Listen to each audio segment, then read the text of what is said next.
Hello and welcome back to the channel. We have another radio in today.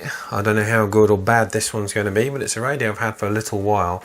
This is a Chinese copy of a very obvious copy actually, of a Yaesu, the VX-8DR of course.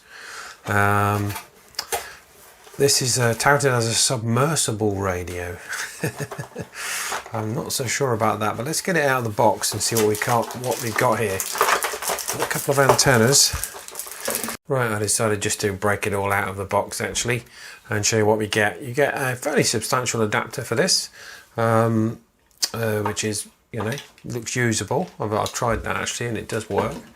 We've got two antennas. We've got a dual band antenna and then just a 220 meg antenna. This is supposed to be a tri-band radio. Of course here in the UK we'll only be able to use the VHF and UHF modes respectively. We're not licensed to transmit on 220, but that might be different wherever you are. Here is the radio itself. I've got to say first, before we look at that, that the actual charging base is actually really nice. It's actually quite a substantial unit. It's a lot more sturdy than some of them. I still don't know why a lot of them don't come with rubber feet. They tend to skate around the desk a little bit, these things. Anyway, moving onwards to the radio, it actually feels quite good. I was given this to test by another amateur, as a family member, who had bought it and couldn't find any software to program it. Now, it's been said in some of the forums I've looked on about this radio that it's not possible to manually program it, but I've found you could, so I'm not sure where that's come from. It is supposed to be a tri-band radio. It comes with the standard Kenwood type adapter port charging arrangement with the 2.5, the 3.5 on the side. Again, it says it's submersible. I very much doubt it is. I certainly wouldn't try submersing this radio. It's got a dual PTT function, so it has the, we'll just turn it on. It is a little loud actually. It's, we've got to change that obviously to English. Huh? Yeah, it has the dual PTT, a bit like the UV-8DR does. So top is for the top band and bottom is for the bottom band, and then there's the monitor button on the side. It also has a port on the top here, which does have a sort of a rubber seal which goes over it, which people have said you can plug in packet radio controllers and things like that. I don't know of the details of that connection. I'm sure if we googled it you could find it. It does have a VFO mode. Sorry about the volume there. Obviously I need to change that over to English, which is obviously going to be in one of these menus, but the volume in the manual says it's the top dial. It is actually the top dial, and but you actually have to hold down the monitor function, which is slightly strange, and then turn it down that way. So it is slightly odd. I should have warned you there about your ears. These are the buttons on the front of it. You can see there. I'm not sure what beef is on number 6. Beef. Perhaps that's beep. It does have the facility to transmit a 1750 tone if you do need to access repeaters with that. Finding the programming software was a little tricky. It's not currently available to program in Chirp, but I did manage to find the software for it, and I've put a link to this in the description. I might just quickly go through the programming of this, as there isn't much on YouTube about actually programming this radio. Just removing the battery off the back there. There's the battery information: 7.4 volt, 2.35 amp hours. I've not measured that. I'm not 100% sure about that. You'll notice that there is no weather sealing rubber grommet or strip or anything around the edge of the radio, so you very definitely don't want to go submersing this radio. It may well be okay for you know, it might be splash proof, but then again the Baofeng radios are very much splash proof as well. Okay, so what we do, we'll just pop this on the scales, and then I'll show you a few photographs, close-up images of the radio, so you can get a really good idea what it looks like close up. and then we'll stick it on the power meter and see what we get, and we'll also take it out on the road, do our usual test with it, see what the audio quality is like.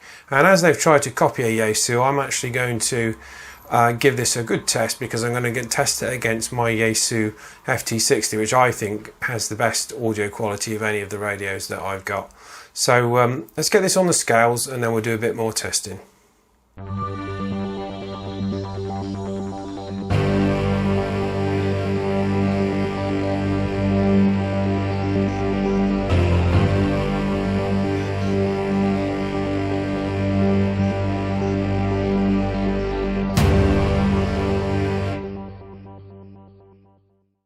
Right, here we're going to try the VHF setting, and we've got it on the lower setting there.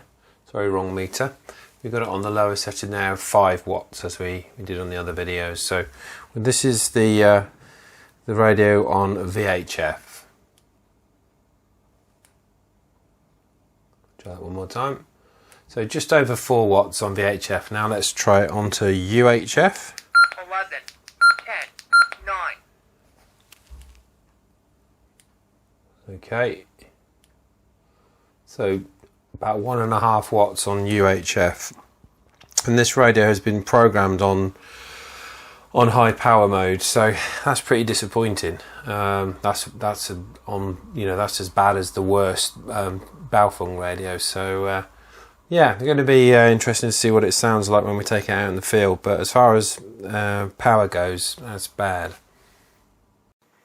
Right, this is the software used to program this radio.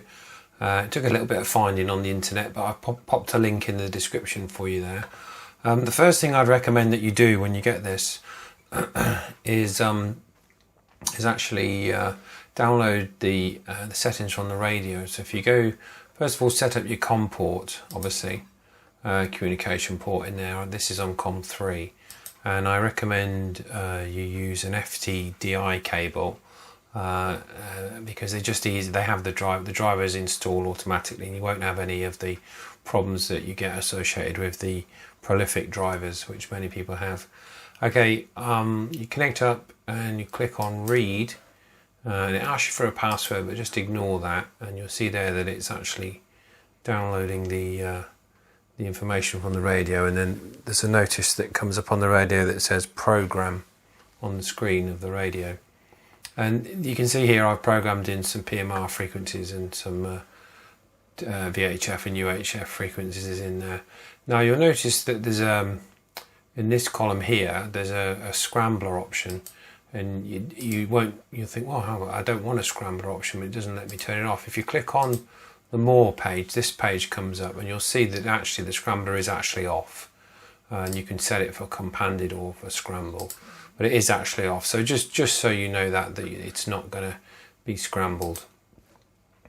Nice thing with this, you can copy and paste. You can cut and paste the channels in here. You can copy them out of chirp and paste them in, or I find it doesn't take too long manually. And with this one, what's nice is when you enter it in, it enters all the rest of the information in, so you've only got to tweak it to get it spot on. When you've done, obviously these are quite handy. You can move the channels up and down easy as well. And there's there's optional features in here which you can change: the squelch level, timeout timer, battery save, all that. Some of the stuff that you'd have seen in other radios, PTTF. So it's actually, the software is actually quite reasonable. I've seen a lot worse, put it like that. Okay, and when you're done, obviously it's just a case of write to the radio. Now what I'd recommend from a fresh start is do a download from the radio first, and then save that as original file. And then what I would do is connect the radio up, and then actually read that back in, copy that back in, and then do new there. Otherwise you might find when you go to write to the radio that it's asking you for a password. It will ask you for a password, but when I did that, it didn't complain. It just let me write straight past the password. I didn't have any problems. I believe there is a version of this software that doesn't have the password box that comes up.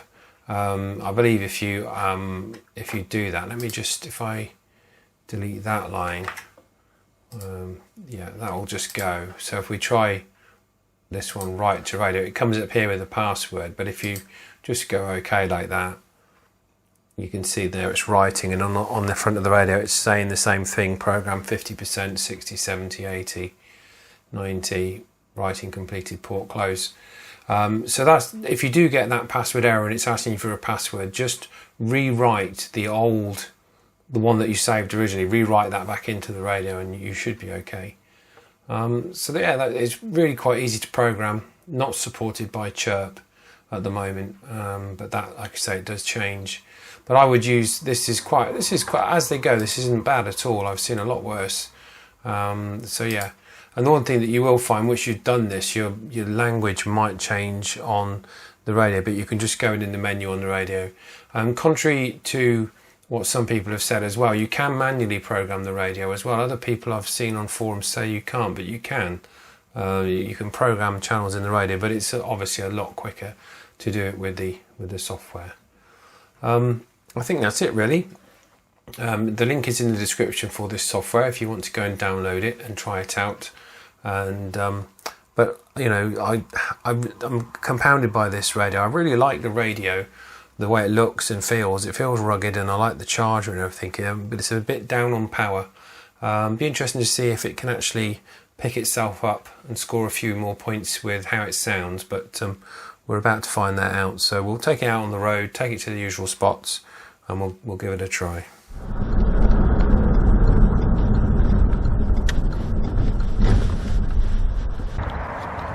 Right, we're here with the UV-8DR. Okay, let's give it a go. This is G7LNK portable testing the MML UV-8DR at location A, 3 miles. This is G7LNK portable testing the MML UV-8DR at location A, 3 miles. Let's give it another quick test. This is G7LNK portable, checking the MML UV-8DR at location A, 3 miles. The quick brown fox jumped over the lazy dog. This is G7LNK portable, checking the MML UV-8DR at location A, 3 miles. The quick brown fox jumped over the lazy dog. Right, and for comparison we'll do the Yaesu FT60. This is G7LNK portable with the Yaesu FT60 at location A, 3 miles. This is G7LNK portable with the Yaesu FT60 at location A, 3 miles. Now it compares itself to a Yaesu. Let's see if it sounds as good as a Yaesu. This is G7LNK portable at location A, 3 miles with the Yaesu FT60 testing. G7LNK portable at location A, 3 miles with the Yaesu FT60 testing.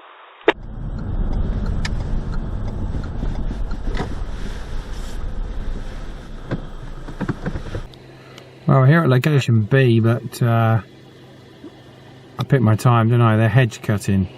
So I've just got to wait for this tractor to pass and then we'll give it a try. It's noisy as hell in this location without that. Anyway, but at least the sun is out in between all the blackness. So we'll give it a try in a sec. We'll wait for this tractor to clear off and then we'll give it a go. Right, I'm sorry about the racket round here, guys. We're here at location B. I just had to wait for ages for him to clear off. Right, we'll try with the FT60 first. This is G7LNK portable with the Yaesu FT60 at location B, about 6 miles. This is G7LNK portable with the Yaesu FT60 at location B, about 6 miles. We'll do it again, one more time. This is G7LNK portable at location B with the Yaesu FT60 about 6 miles. This is G7LNK portable at location B with the Yaesu FT60 about 6 miles. Right, we're here with the UV-8DR. This is G7LNK portable with the UV-8DR at location B, 6 miles. This is G7LNK portable with the UV-8DR at location B, 6 miles. This is G7LNK portable with the MML UV-8DR at location B, approximately 6 miles. A quick brown fox jumped over the lazy dog. This is G7LNK portable with the MML UV-8DR at location B, approximately 6 miles. A quick brown fox jumped over the lazy dog. This is G7LNK mobile, G7LNK mobile with the MML UV-8DR passing a very noisy tractor testing. This is G7LNK mobile, G7LNK mobile with the MML UV-8DR passing a very noisy tractor testing.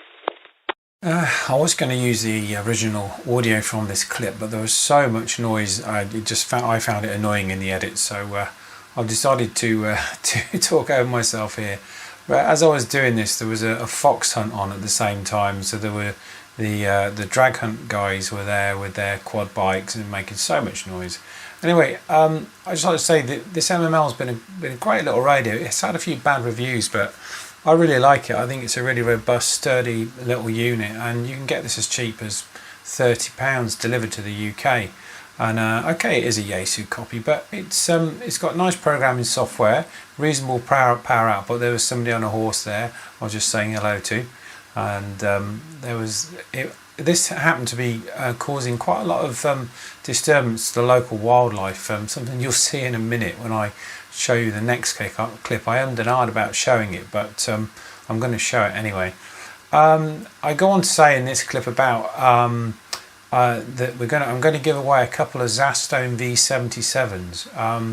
So if you want to be in a chance to win a couple of Zastone V77s, please just put the reason why you want the radios, put a like and subscribe. You've got to be a subscriber to be in the competition. Like and subscribe, and then I'll pick names out of a hat, and I'll send off a couple of those radios for starters to the lucky winner of the competition. Anyway, yeah, surmising about the radio, I think it's a great little unit. I've got one more bit of footage to show, which again I didn't think I was going to show, but I'm going to show it anyway. And I blame this on the general noise. There was hedge cutting, there was fox hunting, and it must have spooked the animals terribly. But I'm going to show you the next clip, just so if you are out and about in the countryside and you do see a fox hunt, just be very, very careful, because this sort of thing can happen, and it's never happened to me before, but it did happen anyway. And I'll just warn you now, if you're a little bit squeamish, please skip this, don't watch it. Anyway, this is what happened when I did the second half of the mobile test. I can't say enjoy, can I? But watch it, and perhaps we can all learn a little bit from it. Here we go. For comparison, we'll pop up with the Channel mode. You didn't see that? I just hit a bloody something spooked animal. Channel mode.